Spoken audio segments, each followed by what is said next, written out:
Happy birthday Krishnamma, happy birthday Krishnamma.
ఈరోజు ఎంఆర్పిఎస్ మరి ప్రారంభించి ఈ రోజుకు 30 సంవత్సరాలు వ్యవస్థాపకులు మాంగిశ్రీ మందకృష్ణ మాదిగ గారు అన్న పత్తల సందర్భంగా అలాగే అన్నకి మొత్తం మా తుని నియోజకవర్గం తుని టౌన్ నుంచి అలాగే వీరారపేట కొండవరపేట ఇసుకలపేట సూరవరం అలాగే తారకామాల నుంచి భారీ ఎత్తుగా మరి యువత అందరూ కూడా అలాగే పెద్ద గ్రామ పెద్దలు యువత అందరూ కూడా మరి భారీ ఎత్తున పాల్గొని ఈరోజు కృష్ణమాదిగా మరి బర్త్డే అలాగే 30 సంవత్సరాలు ఎంఆర్పిఎస్ స్థాపించబడి ఆవిర్భావం ఈ ఆవిర్భావ దినోత్సవాన్ని 30 సంవత్సరాలు కావడంతో మరి భారీ ఎత్తున ప్రతి గ్రామంలోని వాడల్లోని పల్లెల్లోని పట్టణాల్లోని మాది వాడల్లో ప్రతి పల్లెల్లో కూడా ఈరోజు భారీ సంక్రాంతి క్రిస్మస్ అలాగే మరి క్రిస్మస్ అలాగే పెద్ద పండుగ అలాంటి మాదిగల ప్రతి ఇంట్లో కూడా ఈరోజు అంతకంటే పెద్ద పండుగ జరిపించుకుంటున్నారు. జై మాదిగా. కాబట్టి ఈరోజు అన్న ఏదైతే ఎస్సీ వర్గీకరణ కోసం ఏమైతే పోరాటం చేస్తున్నాడో ఆ పోరాటం అలపరకుండా 30 సంవత్సరాలు కొనసాగించే నాయకుడు యావత్తు ప్రపంచంలో ఒక యావత్తు ఓళ్ళని అన్నటాన్ని శ్రీ మందకృష్ణ మాధవ్ చెప్పడంలో మెచ్చరిస్తున్నాం. కాబట్టి అలాంటి నాయకుడు మా జాతిలో పెట్టడం మాకెంతో గర్వకాలం. మేమందరం కూడా ఈరోజు కండువాలు వేసుకొని మేమందరం కూడా గర్వించడానికి కారణం ఈరోజు మాదిగా చెప్పుకోవడానికి కారణం దట్ ఈస్ అన్న మందకృష్ణ మాదిగ మాది ఐక్యత మాది ఐక్యత. కాబట్టి అలాగే మరి కేంద్రంలో బీజేపీ నరేంద్ర మోడీ గారు ఎస్సీ వర్గీకరణకి సహకరిస్తానని ఆయన మాట్లాడడం అలాగే మరి ఇక టీడీపీ చంద్రబాబు నాయుడు కూడా నేను కూడా జిల్లాల వారీగా ఏబీసీ వర్గీకరణ చేస్తానని మాట్లాడడం దానితో మరి ఎంఆర్పిఎస్ మాదిగ అందరూ కూడా మరి పెద్ద ఎత్తున ఆ రెండు పార్టీలను గెలిపించడంలో కూడా మాదిగల పాత్ర అంతేకాకుండా మా అన్న మందకృష్ణ గారు ఏమైతే చెప్పారో దాన్ని బట్టి ఆ పార్టీలు గెలిపించడంలో ప్రథమ ప్రార్థన వచించడంలో మా మాదిగంతా ముందున్నారని ఈ వీడియోగా తెలియజేస్తున్నాం. అలాగే ఈ గెలుపునికి సందర్భంగా మరి నరేంద్ర మోడీ గారు కానీ చంద్రబాబు గారు కానీ మరి ఇచ్చిన మాటను నిలబెట్టుకుని మా మాదిగలకి మరి అంటే ఎస్సీ వర్గీకరణ చేసి మా ఎప్పుడో మా సుదీర్ఘమని పోరాటానికి విజయం ఒక నాంది పలికిస్తారని మేమందరూ ఆశాభావం చేస్తున్నాం.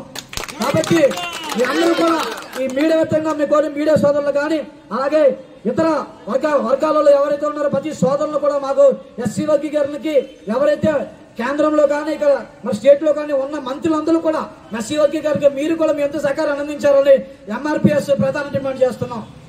కాబట్టి మీ అందరూ కూడా సహకరించి ఈ మాదిగల యొక్క జాతి విషయంలో ప్రతి ఒక్కరికి సహకరించి ఈ రోజు ఎంఆర్పిఎస్ మందకృష్ణ మాదిగ గారు ఆర్ఎక్సీ గారికి ప్రధాన కార్యకులు మందకృష్ణ మాదిగ గారు చెప్పడానికి మేము అభిషేకిస్తున్నాం.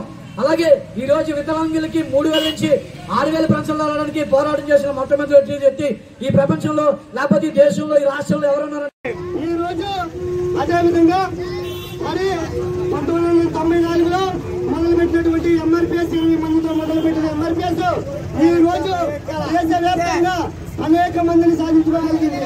ఈ ఎంఆర్పిఎస్ వచ్చినప్పటి కూడా అనేక సంక్షేమ కార్యక్రమాలు ప్రతి ఒక్కరికి, ప్రతి చెల్లికి, ప్రతి అన్నకి అండగా ఉంటూ అన్నా ఇస్తున్నా నాకు ఆపద వచ్చిందంటే అక్కడ కూర్చున్న వ్యక్తి ఎవరైనా ఉన్నారంటే ఈ భారతదేశంలోనే మందకృష్ణ మాదిగని. ఈ రోజు నేను మాదిగ కులంలో పుట్టానని చెప్పుకోవడానికి గర్వకారణం దట్ ఈజ్ మందకృష్ణ మాదిగ. అదేవిధంగా ఈ రోజు అనేక సంక్షేమ పథకాలు అందించిన ఘనత ఎంఆర్పిఎస్ ఉంది కాబట్టి ఆయన నాయకత్వంలో ఏబిసిడి వర్గీకరణ త్వరలో సాధించుకుంటూ మాదిగల అభివృద్ధికి, అనేక ఉపకులాల అభివృద్ధికి ముందుండి పోరాడతామని ప్రస్తుతాన్ని ఇచ్చిన మాటలోనే మేము పోరాడి ముందుకు అడిగేస్తామని మరి తెలుసుకుంటున్నాం. ఈ రోజు మరి 30వ తారీఖు జూలై 6 వచ్చింది. ఈ రోజు జూలై 7వ తారీఖున ఆయన పుట్టినరోజుగా ప్రకటించడం జరిగింది. ఎందుకంటే నా మాదిగ జాతి గర్వంగా భుజం మీద చేసుకుని 11వ రోజే నా పుట్టినరోజు అని ఆయన గర్వంగా చెప్పుకొని ఈ రోజు ఆయన పుట్టినరోజుగా ప్రకటించుకోవడం కూడా జరిగింది. ఈ రోజు ఆయనకి మరి జన్మదిన శుభాకాంక్షలు తెలియజేస్తున్నాం. జై కృష్ణ.